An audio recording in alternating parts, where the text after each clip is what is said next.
அமைப்புன்னா அந்த அமைப்பு தான் கூடி ஒரு புதிய தலைவரை தேர்ந்தெடுக்கணும். அவங்க கூற்றுப்படி பாட்டாளி மக்கள் கட்சியுடைய பொதுக்குழுன்னு சொல்றாங்க. ஆனா சௌமியா அன்புமணிய பாட்டாளி மக்கள் கட்சியுடைய பொதுக்குழு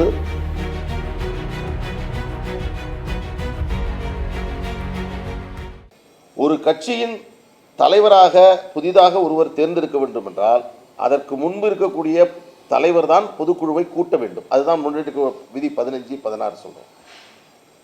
இன்னைக்கு தான் தேர்ந்தெடுக்கிறாங்கன்னு சொன்னா இதற்கு முன்பு வரை இந்த கட்சியினுடைய தலைவராக மருத்துவர் அன்புமணி ராமதாஸ் அவர்கள் தான் இருக்கிறார் என்பதை அவர்களே ஒத்துக்கொள்கிறார்கள். இன்னைக்கு தான் ஃபர்ஸ்ட் டைம் பொதுக்குழுல வைக்கிறோம் அப்படின்னு சொல்றாங்க. இதில் நம்ம உங்களுடைய கவனத்திற்கு நான் கொண்டு வர விரும்புவது என்னவென்றால், இப்படி ஒரு அபத்தமான ஒரு தீர்மானத்தை இதுவரையில் கண்டிருக்கவே முடியாது. இன்னொன்று, ஒரு செயற்குழு ஆரம்பிக்குது, நடந்துக்கிட்டே இருக்குது, எல்லோரும் பேசுகிறார்கள். கடைசியாக ஒரு 20 நிமிஷத்தில் திடீர்னு ஒரு 3 பேர் 4 பேர் சேர்ந்து பேசிட்டு அதற்கு பிறகு பேசுறதுக்கு நேரம் இல்லைன்னு சொல்லிட்டு அது ஒரு தீர்மானம்னு போட்டு செயற்குழு தீர்மானம்னு சொல்லிட்டு பொதுக்குழுன்னு கொடுத்து இப்படி ஒரு நாடகத்தை அரங்கேற்றிருக்கிறாங்க. இதில் 2 விஷயம். பாட்டாளி மக்கள் கட்சியினுடைய தலைவர் மருத்துவர் ஐயா அவர்கள் தேர்ந்தெடுக்கிறாங்க அப்படின்னு இவர் சொல்லியிருக்காங்க. இது எவ்வளோ பெரிய கேலிக்கூத்துன்னு உங்களுக்கு தெரியும். இன்னொரு கேலிக்கூத்து நடந்திருக்கு. என்னென்னா, பசுமை தாயகத்தினுடைய தலைவராக இருக்கக்கூடிய மரியாதைக்குரிய திருமதி சௌமியா அன்புமணி ராமதாஸ் அவர்கள் மாற்றப்பட்டு திரு ஸ்ரீகாந்தி அவர்கள் தலைவராக நியமிக்கப்பட்டிருக்கிறார் என்று இன்றைக்கு ஒரு அறிவிப்பு வெளியிருந்திருக்கிறது.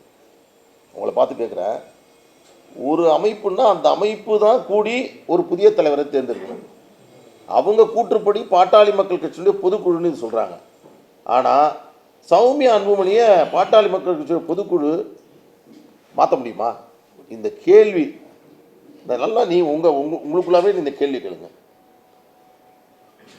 பசுமை தாயகத்தினுடைய அமைப்பு, இங்கே என் அருகில் இருக்கக்கூடிய மரியாதைக்குரிய அருள் அவர்கள் பசுமை தாயகத்தினுடைய செயலாளர்.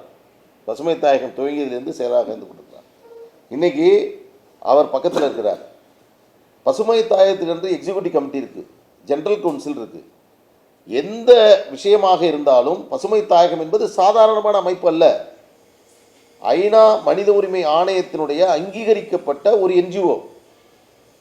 அப்படிப்பட்ட ஒரு ஐநா மன்றத்தினுடைய அங்கீகரிக்கப்பட்டு மிகச்சிறப்பாக தமிழ்நாட்டில் இன்றைக்கும் சொல்லுகிறேன், சுற்றுச்சூழல் குறித்து, நீர்வளம் குறித்து, இங்கு இருக்கக்கூடிய சுகாதார நிலை குறித்து சௌமியா அன்புமணி அவர்கள் ஐநா மன்றத்தில் மட்டுமல்ல பல்வேறு உலக நாடுகளில் சென்று சிறப்பாக பசுமை தாயகத்தை நடத்தி கொண்டிருக்கிறார்.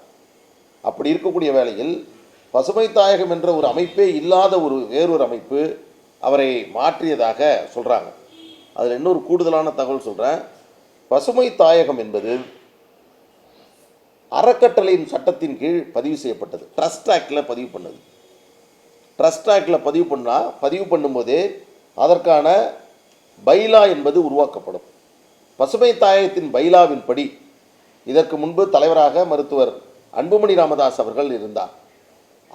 அவருடைய தலைவர் பதவியை ராஜினாமா செய்தார். அதைத் தொடர்ந்து சௌமியா அன்புமணி அவர்கள் தலைவராக வந்தார். இந்த அடிப்படையெல்லாம் இன்னைக்கு ஜி.கே. மணி அவர்கள் காற்றுல பறக்க விட்டுட்டார். அவர் இத்தனை ஆண்டுகள் பொதுக்குழுவை, செயற்குழுவை சிறப்பாக நடத்துகிறார், ஓய்வறியாத உழைப்பாளி, தியாகச் செம்மல், எல்லா பட்டத்தையும் வாரி வழங்கிட்டோம். ஆனால் இன்னைக்கு அன்புமணி ராமதாஸ் அவர்கள் அருகில் இல்லாததால் ஒரு பொதுக்குழுவையும் செயற்குழுவையும் எப்படி கூட்ட வேண்டும் என்ற அடிப்படை மூகாந்திரம் கூட இல்லாமல் ஜி.கே. மணி அவர்கள் இன்றைக்கு ஒரு கேலி கூத்தை அதில் அரங்கேற்றிருக்கிறார். இதுவரையில் விவரம் தெரிஞ்சவர் விவரம் தெரியாமல் போயிட்டாரா, அல்லது நாங்கள் வெளியில் வர்றதுனால அவருக்கு விவரம் தெரியாமல் போயிடுச்சா, அல்லது விவரம் எல்லாம் எனக்கு தெரியும், ஆனால் திமுக என்கிட்ட இப்படி தான் சொல்லியிருக்கு, அவங்க சொல்கிறத நாங்கள் செய்கிறோம், அதை செய்யணுங்கிறதான் என்னுடைய வேலை அப்படின்னு செய்கிறாரான்னு எனக்கு தெரியல. செய்திகளை உடனுக்குடன் தெரிந்து கொள்ள கீழ்கண்ட கேபிள் மற்றும் டிடிஹெச் நெட்வொர்க்குகளில் எம்நாடு செய்தி தொலைக்காட்சியை காணுங்கள். பாதகம் செய்பவரை கண்டால் நாம் பயம் கொள்ளலாகாது பாப்பா. மோதி மிதித்து விடு பாப்பா, அவர் முகத்தில் உமிழ்ந்து விடு பாப்பா. அண்மை செய்திகளை உடனுக்குடன் தெரிந்து கொள்ள இணைந்திருங்கள் எம் நாடு தொலைக்காட்சியுடன்.